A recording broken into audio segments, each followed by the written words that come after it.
दर्शक बंधु मिशन शक्ति रे काम करथवा सीआरपीओ ईसी दीदी मानकर दरमा वृद्धि होगा जाऊँगी। मिशन शक्ति रे काम करथवा सीआरपीओ ईसी दीदी मानकर दरमा बढ़ा नहीं आसीगला गोटे बहुत बड़ खुशी खबर।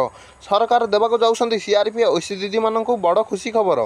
तेज कौन रही संपूर्ण खबरटी जानापी भिडियोटी को शेष पर्यंत जमी देखूँ। एवं मिशन शक्ति रे काम करथवा सीआरपीओ ईसी दीदी मानकर दरमा बढ़ा नहीं आसीगला गोटे बहुत बड़ खुशी खबर। तो देखो दर्शक बंधु सबुठ खबर मिलूला जे मोदी ओडिशा को आसी ओडिशा थिबा महिला किसी गोटे बड़ घोषणा करते किंतु सेमिति किसी है ना।